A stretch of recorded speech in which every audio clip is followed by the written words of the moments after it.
Hello everybody, thank you all for having me. I'm going to skip my little introduction on my own simply because you kind of know who I am right now. That is who I am the Green Gorilla. The Twitter handle comes from a company that I started about 2 years ago called Gorillas Gone Green. That's the Twitter handle if you want to tweet me up or ask me any questions.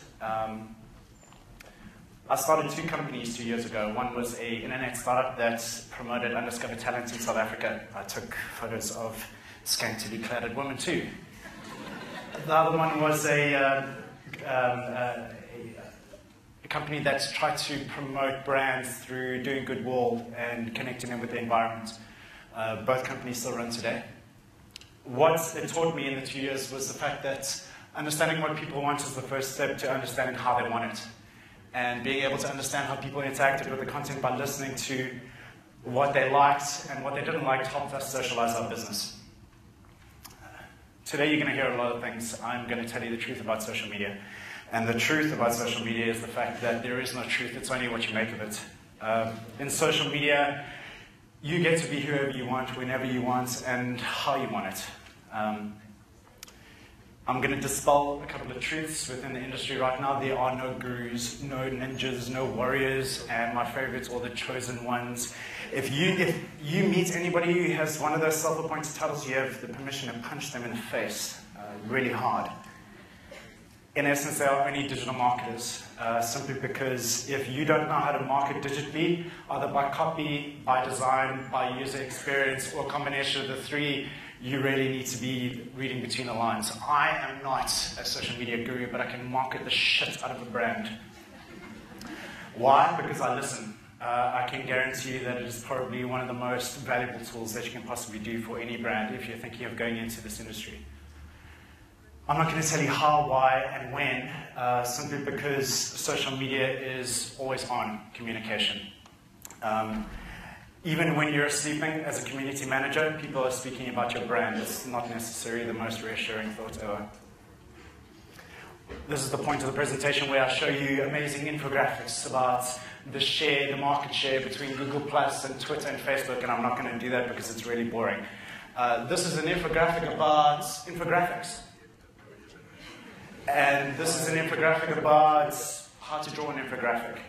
Just because information is reproduced digitally doesn't necessarily make it any more interesting or any more correct. Get used to looking at data. Spreadsheets are your friends, trust me. Show of hands who's on Twitter. Shitload. Awesome. They say that Facebook is all the people you went to school with and wished you didn't know. And Twitter is all the people you wished you went to school with. So, if that is true, Twitter is where all the cool kids are hanging out. What are you still doing raping your ex on Facebook? The biggest debate about Twitter at the moment is, there's a couple of things. The main things for me is the balance between followership and engagement, whether somebody has a lot of followers or whether they're most engaged, or, depending on, how you can actually value or actually put a number to value or trust or reach or whatever it may be. Tonality and censorship, that actually applies to brand more than anything else, and pseudonym in real life. I hate fake accounts on Twitter. I don't follow any of them. I suggest you don't either unless you're using Twitter for entertainment. Twitter can either make or break a brand. Falling short on a two-way communication can mean the public persecution for any campaign or social media strategy that you have. The mob mentality is rife. You have absolutely no idea. Again, listen, I promise you, it is one of the most valuable things you can do for your brand. And if you can think on your feet as a community manager, you'll go far. Facebook. Everybody knows it. I'm not going to ask who's not on it and who isn't, because if you're not on Facebook, you're dead to me. But that actually doesn't apply to my brother who's 22 years old, who doesn't have a Facebook account, probably doesn't know that Twitter exists. He believes that all the people he has on his phone are the people that he likes to keep in contact with. A lot of the time I actually find that's quite appealing, in a way. It's kind of weird.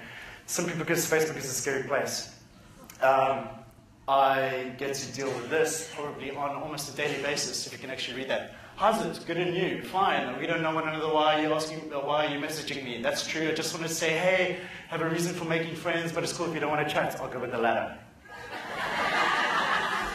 Facebook is built, and a lot of people might disagree with me, but Facebook is built on two principles. Narcissism, simply because I like you, you like me, we like everything together.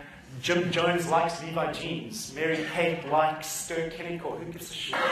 If you're liking brands on Facebook, it's simply because you want to show people that you're not a social retard, that you can fit in. It's really sad. And right at the moment, Facebook is all about me, me, me, which is okay. Whatever happened to forming interests or community pages around things like cuddling or sleeping or sex? I mean, I want to be a fan of those pages, but it's fine. The other principle is curiosity, simply because human beings are curious by nature. There's nothing you can do about it. Everybody wants to know everything about everybody else. And when it comes down to it, Facebook likes to make money that way. Facebook love to track what you do, what you like. And what they're doing is they're narrowing that big funnel that they call their advertising model down to you, and they narrow in on you in terms of your likes, who you're connecting with, and what you're really interested in. Everything is about likes to them. How are brands using Facebook? It's not a widely discussed topic, and probably because that word is really scary. Strategy, simply because it gets thrown around a lot. A lot of people think that buying media on Facebook and creating a little bit of content and a conversation plan is a strategy, and it really, really isn't. Fans can be bought, but engagement and trust cannot. And trust is probably one of the biggest issues that I want to speak about. I like this quote: social media strategies are like bidets. Everybody important has one, and most people don't know how to use it. If your conversation plan and your social media strategy doesn't exist all the way through the line, you are going to land up failing. Regardless of how creative or inventive your social media strategy is, if you walk into your favorites, if you are receiving tweets or interacting with your supermarket online, and you really want to go and buy that product, and you walk up to the cashier and you are greeted without a smile, all is lost. So if your social media strategy does not go through the line, you fail. I call it the rise of the prosumers, simply because everybody is a pro nowadays. Everybody is connected via mobile. Advancements in mobile led people to be connected constantly to their friends, to their families, to the brands that they love and hate. And it takes that to drum up a negative sentiment on Facebook, and I'll have to deal with it. Going back to the drawing board, social media strategy needs a clear purpose, an understanding of influence and the people within it, and the right brand outposts and engagement. How do you do that? With the data. You look at the data. And for me, the best way to look at it is benchmarking between past and current, and that informs how you're going to create better content going into the future. The other one is adjustment, being able to think on your feet. If something is not working, you need to change something, especially if your brand is in a lull. It really is. And the other thing, and I go back to this every single time, is listening. Listening will be able to help you figure out the different followerships within your community as a community manager. The biggest one and the biggest example I can show you is Apple. You will never see somebody put a sticker on the front of that logo. Why? Because everybody trusts the brand. Anybody with an Apple laptop is going to sit next to an Apple laptop, and they immediately have a connection because Apple people trust Apple people. Same way as Windows people trust Windows people. Trust me, it's a commonality that exists in social media as well. And tribes as well as the mob mentality, it all exists, I guarantee you. For me, do you trust a brand? How long do you trust it for? How long do you trust it for before you stop actually listening to what they have to say? And this also exists for the people that belong in social media and that talk about social media itself. One of the biggest things in social media at the moment is trying to figure out who's more influential than the next. And for me, it's about trust, expertise, reach, and impact. If you have some of those, then you're probably on the right path. But there it is again. It's the followership versus engagement. For me, awesome. Thank you for the orange light. You suck. If your content is not working, Facebook have what they like to call... Oh, no, don't empty into trash. Sorry. I apologize. Facebook have what they like to call, a lot of marketing students might know this is called the EdgeRank algorithm. It's based on 3 things. Any interaction that you have on Facebook is called an edge. Any post, any status, any photo, any like, anything you do on Facebook is measured as an edge. The way it's broken down is affinity, edge weight, and recency. To go through this really quickly, because I don't have a lot of time, I'm really sorry. Affinity is basically how friendly you are with somebody, and that applies to brands as well. I'm sure a lot of people know this. You spy on an ex-boyfriend or girlfriend, and then all of a sudden, all their stuff is in your newsfeed. It sucks. I don't know why. One of the most important things that digital marketers need to understand that affinity is only one way. So when you can reconnect with somebody, a long-lost friend on Facebook, you might not see their stuff in your newsfeed instantly. Brands need to understand that as well.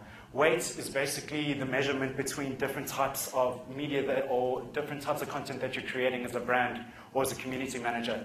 Things like videos, photos, and links, they have a higher weighting than those of a business, a business page or whatever it may be. Those weights, to understand them, can help you, orientate your content in a different way to make it more weighty for your fans. And the last one is recency. That's actually time decay. If it's old news, it's probably not going to get seen.